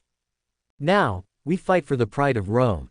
The man spoke again with his sage tone as he started to walk forwards. Without actually lowering his arms to do so, leading to the odd image of the bronze man crossing the distance of the arena with both his arms pointed skywards in an upside-down arrow shape. Sanora watched him walk with a puzzled expression behind her helm before she shook her head and followed after him at a comfortable pace. Should we start walking as well? Gareth asked as she watched the two approach, and who do you want to fight? We could try and take them together but... No, we will have to divide. Leonidas muttered in response before nodding to Romulus, I will fight the larger foe, he appears to have much more strength than the smaller one. I would suggest that you both employ a similar manner of attack style given that you are both lightly armored. You're not wearing any armor though. I have my helmet. Leonidas huffed, that is armor enough. After announcing that, he broke into a moderate jog as he moved towards Romulus with obvious intent. Gareth frowned at the peculiar boast before she followed after him. Looking towards the individual, who Leonidas he dubbed as her opponent, she saw they were only slightly taller than she herself was and were lacking in a shield. The cross spear looked mundane enough but one could never tell with certain weapons whether or not they had some manner of trick to them. Romulus halted a few meters from Leonidas, staring down at the Spartan with his ever-present stone features as Lancer stopped as well. The pair stared at each other in dead silence as Gareth and Sanora caught up with their respective partners. We now fight for Rome. Romulus spoke, his powerful voice reverberating across the arena, To bring about joy within your spirits. His eyes swept across the crowd, silencing them before coming to a halt. And with my lance, his hands lowered themselves, the right one moving towards the large weapon on his back and unholstering it before bringing to his front and pointing the crimson slab towards them. I shall demonstrate the power of Rome. Begin. Nero shouted out before hastily adding on, whenever you are ready, holy progenitor. Evidently he was more than ready. As the second Nero had finished speaking, he charged forwards with much greater speed than could have been expected from a man of his build. The tall figure crossing the distance between the two groups in a single step and swinging the crimson lance sideways with both hands towards the pair of them.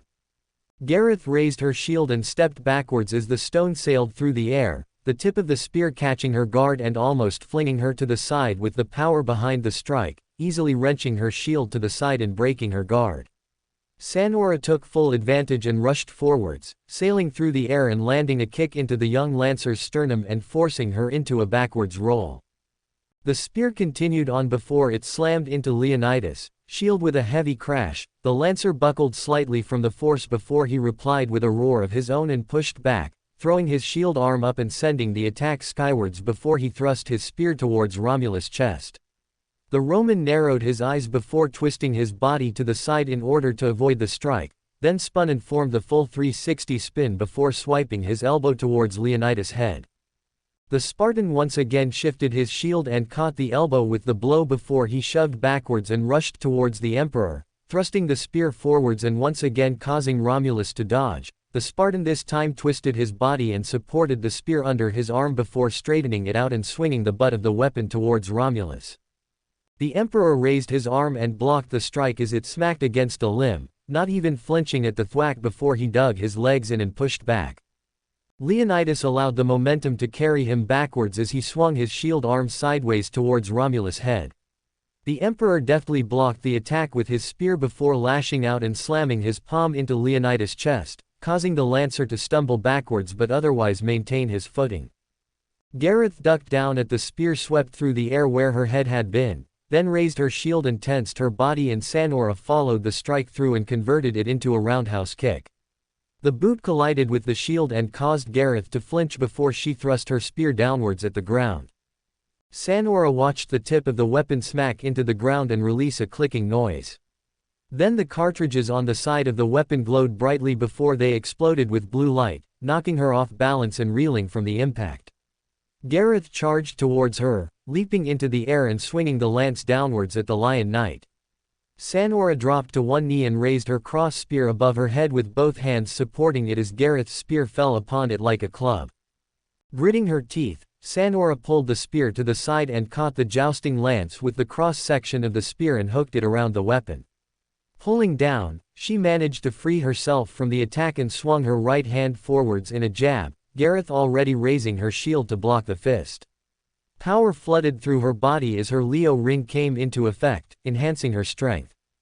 Gareth released a surprised gasp as the fist slammed into the center of her shield with much more force behind it than she was expecting. Sanora pulled her fist back before shooting back to her feet and rushing the lancer in her slightly surprised state.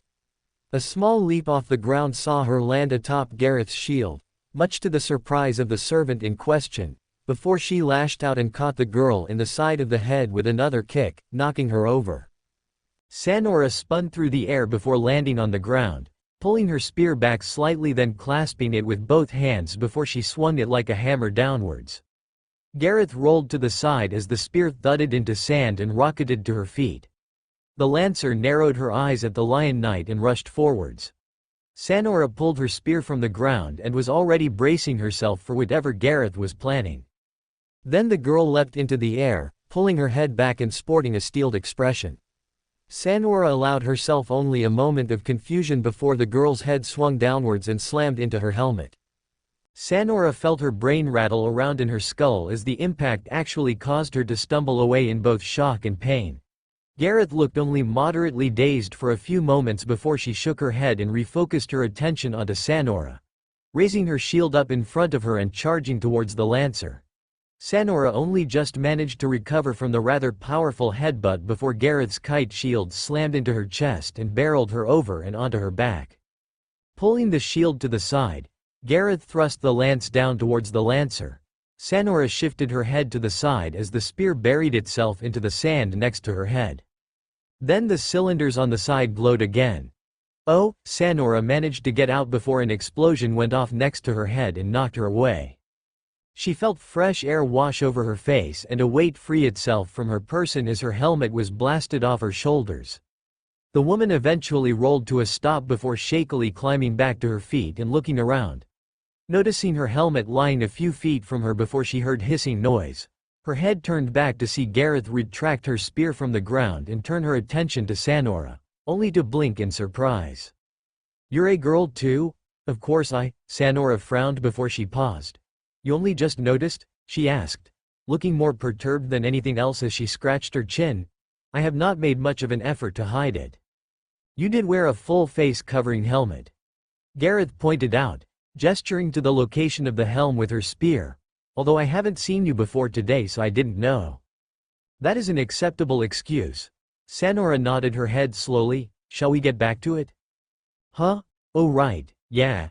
She smiled before preparing herself again. Sanora twirled her spear and grasped it with both hands with the tip pointing directly towards the Roundtable Knight. The spear tip crackled with dark blue lightning before it unleashed a thin beam towards the lancer. Whereupon it collided with an invisible barrier and dissipated harmlessly. The two women stared at it in dead silence before Sanora looked down at her spear with a frown and then towards Gareth. "Magic resistance," Gareth explained easily. "Mine is pretty high." "Oh." Sanora nodded her head. "I see, that is unfortunate." "Yeah." Gareth slowly nodded her head, then gave an easy shrug. "Oh well." With that, she charged forwards like a battering ram. Sanora kicked off the ground and into the air as Gareth rushed towards her, sailing over the shorter lancer and landing on her feet behind the knight. Sanora spun around, swinging her spear towards Gareth. At the same time she halted her movements and performed the exact same maneuver. The two weapons collided with each other with a clang as the pair struggled against their opposite strength. Romulus stumbled back from the blow to the head, shaking it a few times before his eyes narrowed upon Leonidas as the man charged towards him. The Spartan jumped into the air and thrust the spear downwards, using his falling momentum to propel the weapon with greater force. Romulus raised his spear and angled it to the side to brush the weapon past him and off to the left. Turning his body, he shoulder barged into the lancer and slammed him backwards. Leonidas fell back onto the ground, rolling across the dirt before rushing back to his feet and raising his shield, and Romulus swung his spear down like an axe. The crimson stone smashed into the shield in an explosion of force and caused the Spartan to jolt slightly as a result. Romulus raised his spear back up while swinging the butt of the weapon in an uppercut motion, catching the rim of the shield and throwing it wide. His left leg followed through in the aftermath and caught Leonidas in the chest, knocking the wind from the Spartan and sending him into a backwards roll across the ground. Leonidas let out a slightly pained groan as he pushed himself back to his feet, watching as Romulus's leg returned to the ground. The Spartan let out a pained sigh. It would appear that the buffs one received when in the land of their birth were not to be underestimated at all. That said, he wasn't out of this fight yet. A grunt from his left had his eyes briefly dart over to see Gareth knock her opponent back with another flash of light.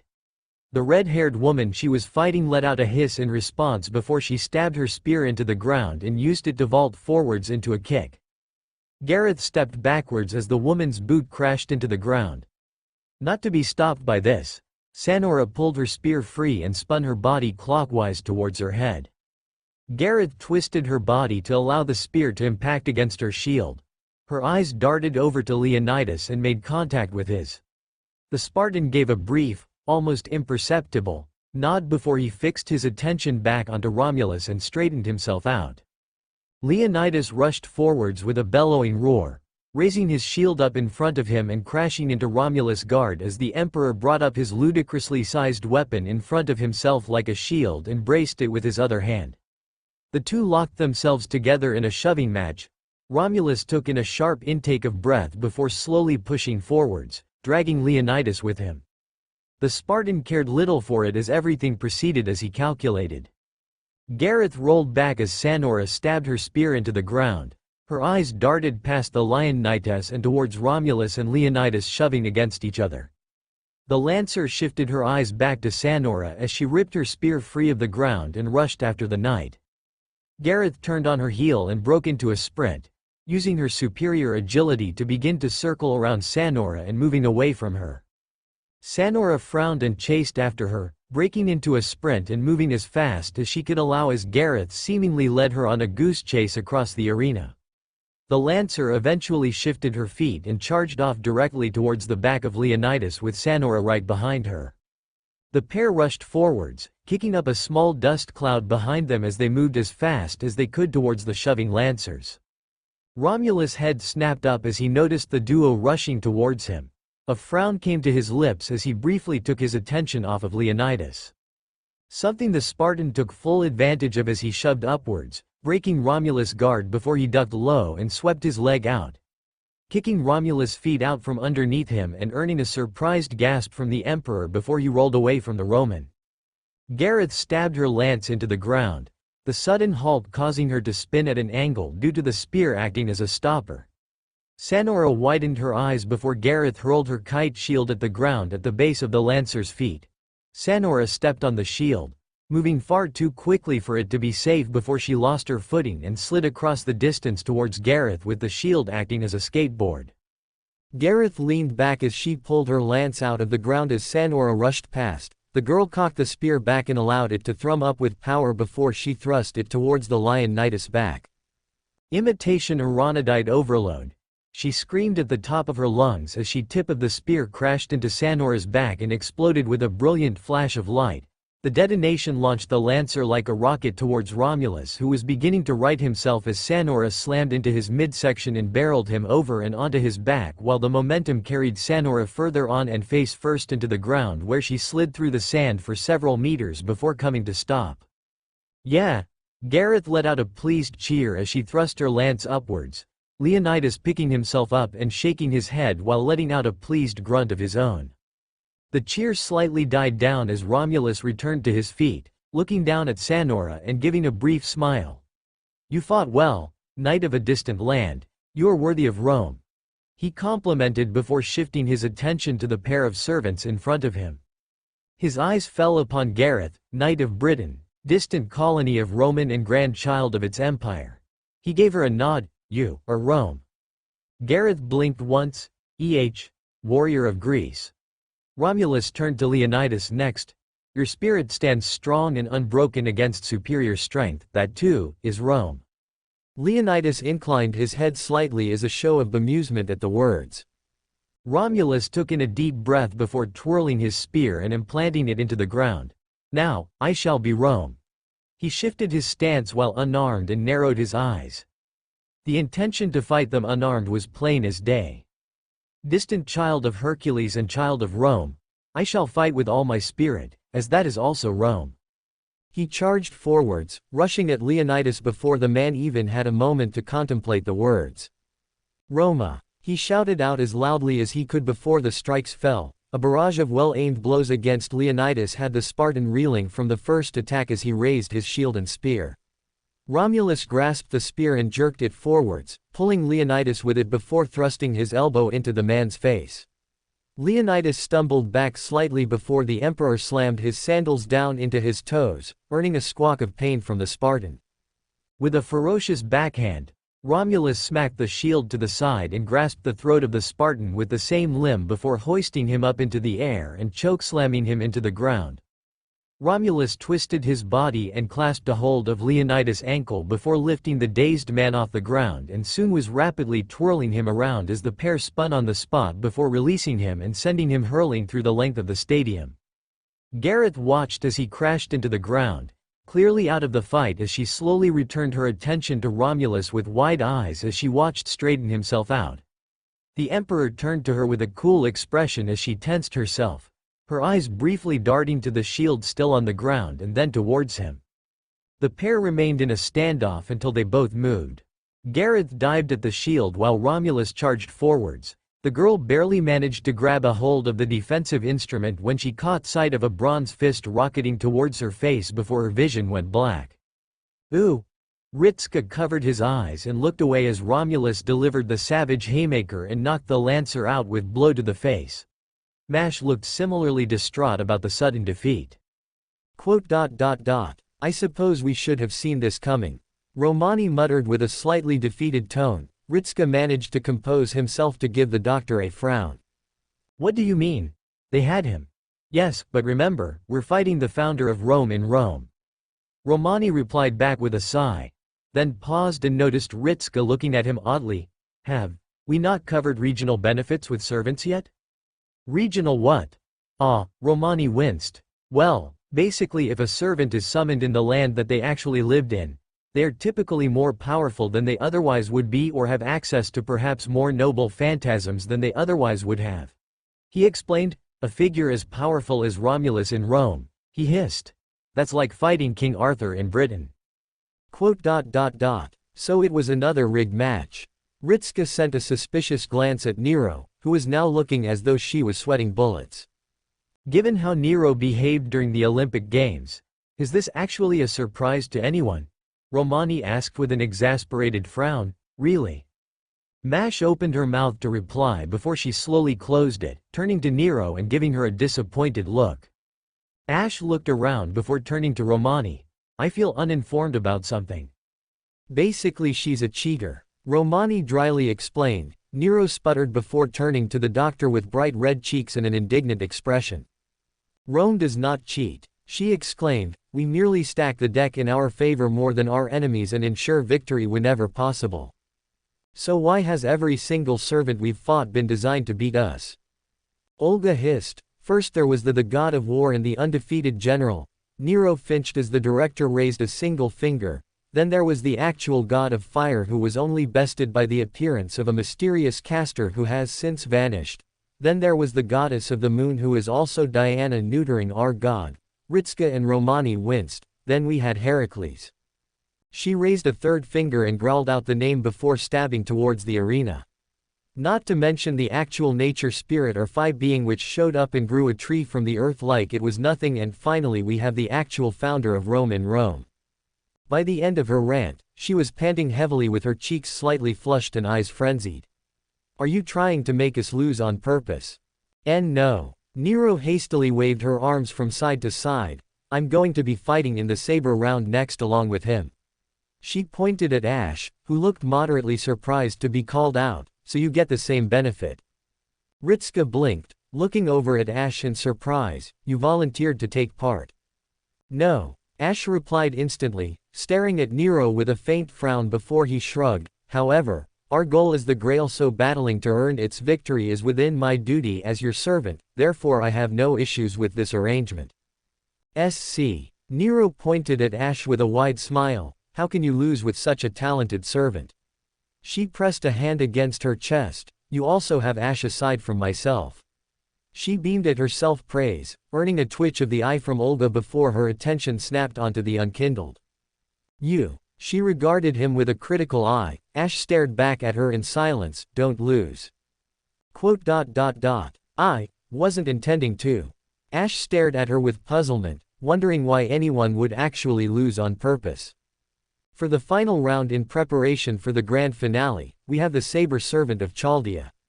Nero's voice echoed out, although she no longer stood in the VIP section but instead in the arena itself, the great Emperor of Roses, myself. As the crowd roared in joy, Nero basked in the praises with a wide smile. Ash to her left stood completely stone-faced, his right hand resting atop Galvatine as it was implanted in the ground.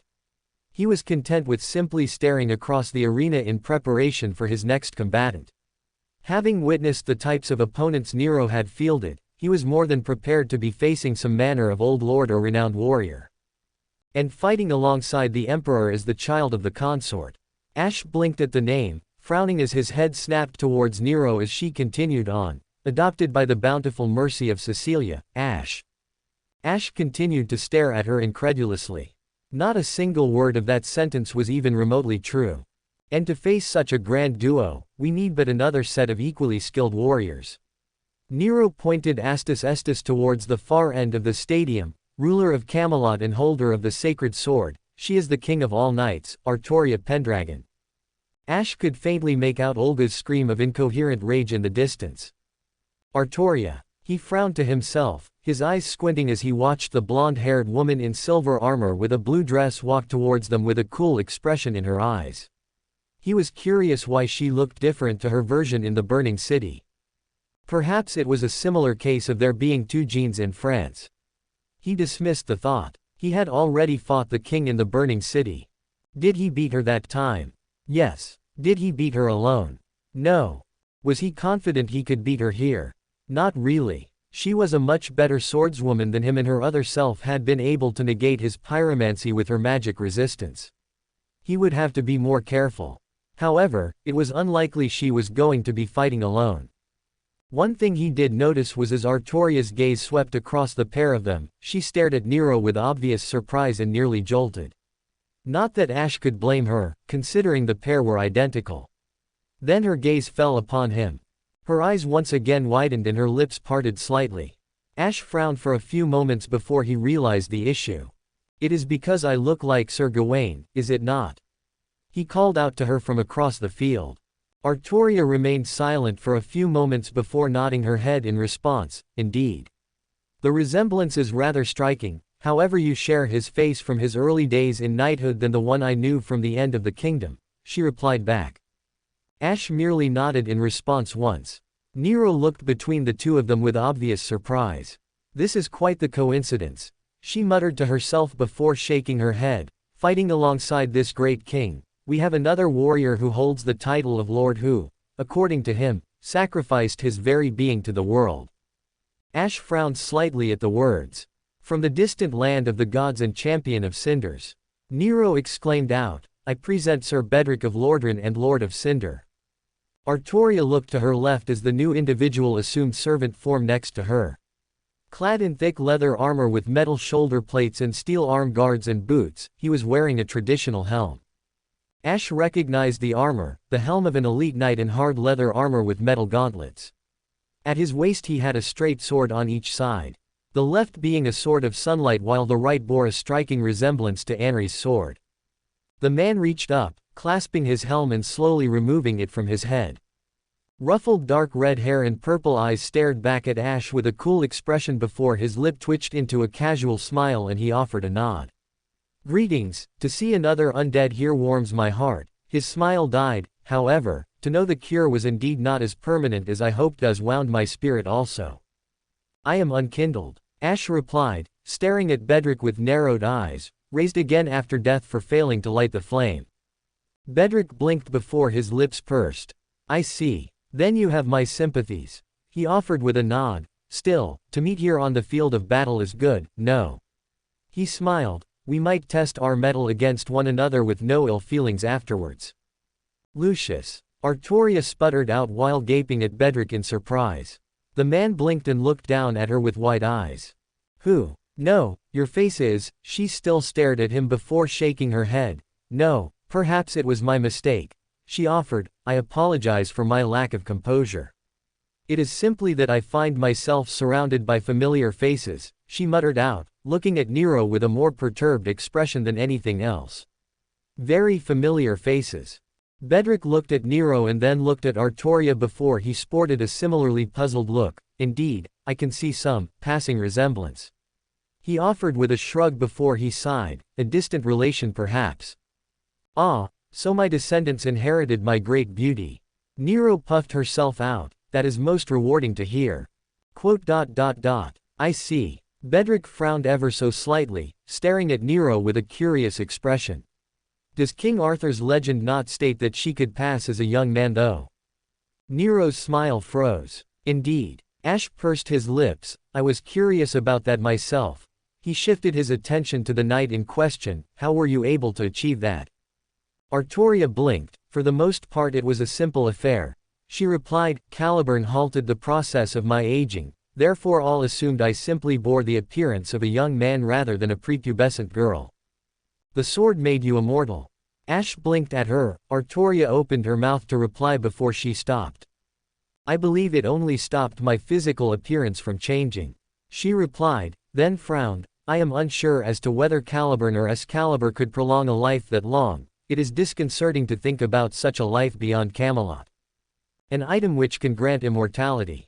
Bedrick hummed, I believe that is rather an odd thing to consider. I believe the curse could do as much, however retaining your ability to remain sane is quite another obstacle.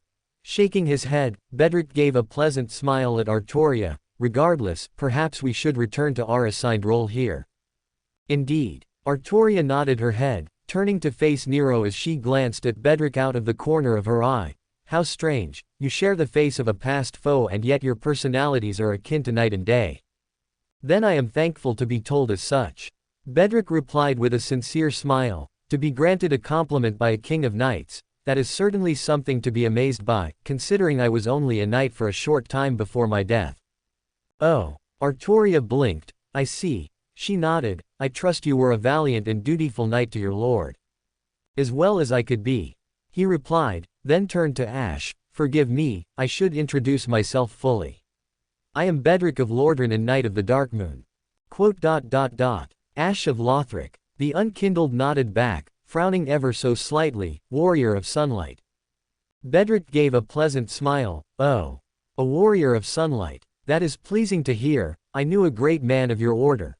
His smile turned bitter, and he deserved a better end. Shaking his head, his hands rested upon his swords, however, now is not the time for melancholy. No. Ash replied, clasping his hand around Galvatine and pulling it from the ground before resting it on his shoulder, it is not. Bedrick slowly drew his swords from their scabbards and held them at his sides. Artoria raised her sword, cloaked in wind, and pointed towards the pair. We stand prepared for your advance. So advance you may. The pair stated.